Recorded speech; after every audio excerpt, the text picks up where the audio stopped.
laughing cow with cheese and laughter. Growing up just gets better.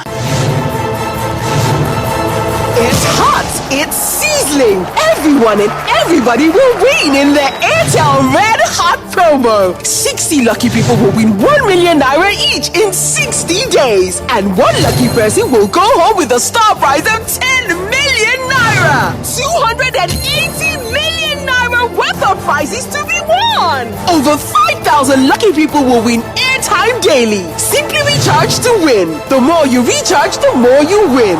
Easy recharge also qualifies you for the promo. Airtel, smile Nigeria, we've got you covered. This is new close-up deep action. We created it to give the world 3 times fresher breath and eliminate up to 99% of germs. Maybe we went too far. There's an outbreak of freshness spreading through Nigeria. So celebrate, celebrate. Turn up the volume, jubilate, jubilate. We really, really love Now, the best ever from Close Up. 3 times fresher breath.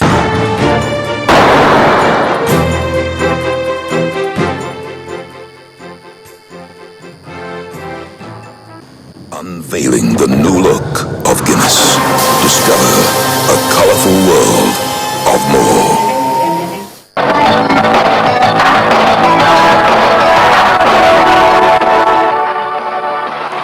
Let's join Charles Eruka now for sports news. Oh, thanks, Bimbo. Welcome to Sports News. Coach Stephen Keshi is not taking sole responsibility for the successes achieved since he assumed duty as the national team coach. Rather, he says the credit should be given to his assistants and the players who have rallied behind him. Striker Brownie Deye and defender Efe Ambrose say the team is not carried away with being favourites as they will go all out for victory.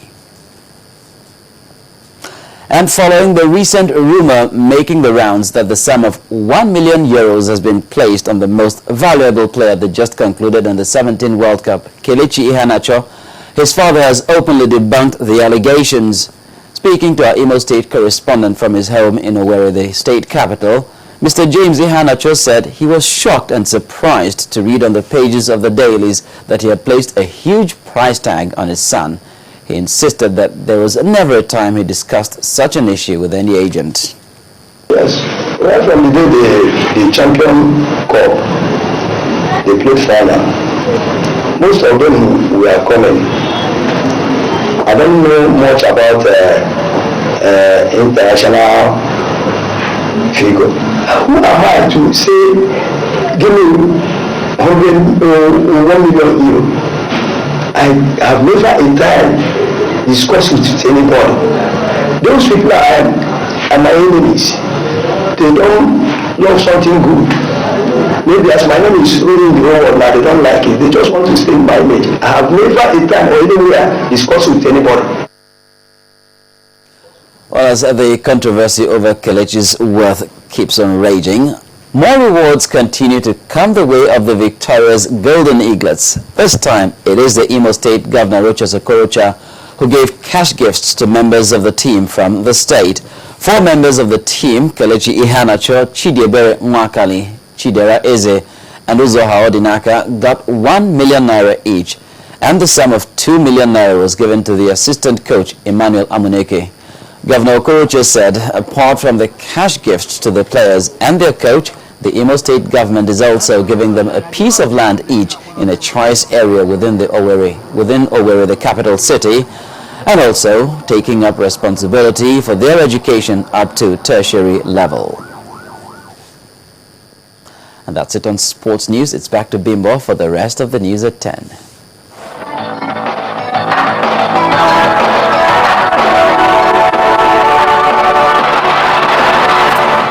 Unveiling the new look of Guinness.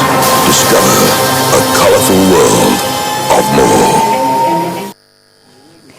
On the foreign scene, the Philippine government says it has been facing its biggest ever logistical challenge after Typhoon Haiyan, which has affected up to 11 million people.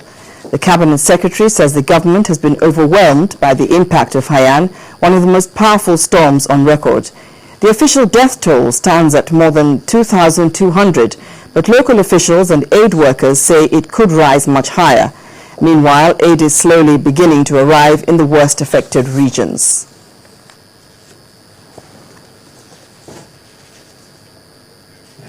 And the main news again. The United States has designated Boko Haram and Ansaru militant groups as foreign terrorist organizations. Suspended PDP National Secretary Olagunsoye Oyinlola has insisted that he is still in charge. The House of Representatives today launched an investigation into the sovereign wealth funds, and the Philippines has faced its biggest challenge with Typhoon Haiyan affecting about 11 million people. And that brings us to the end of the news at 10 for today. Thank you so much for watching. Keep a date again tomorrow. I'm Bimbo Oloyede. Bye for now.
This is Focus on Africa from the BBC. I'm Sophie Ikenye. Our top stories. The United States formally designates the Nigerian Islamist group Boko Haram a foreign terrorist organization.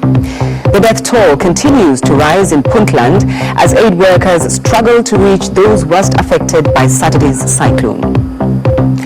Challenging the male monopoly, this influential woman is here to tell us why African politics need a stronger female presence. Also on this program, can you, Azonto? Mobile Award winner Fuse is on the program to show you how. Now watch me do my Azonto. We walk over the haters. Now what you do my And in sports, as a major anti-doping summit takes place in South Africa, Kenya hits back at accusations it's not doing enough to tackle the problem.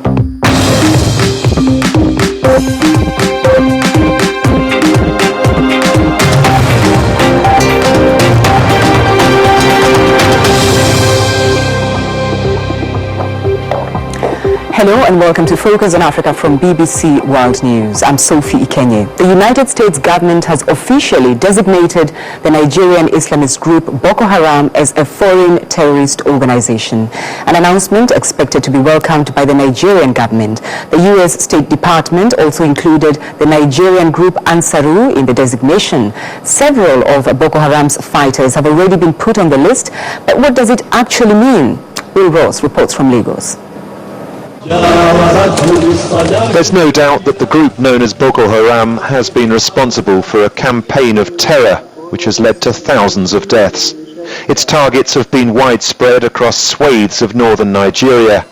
No one knows who is safe these days. The pressure had been building for the US State Department to label Boko Haram and its offshoot Ansaru terrorist organizations. Now that decision has been taken, what are its implications?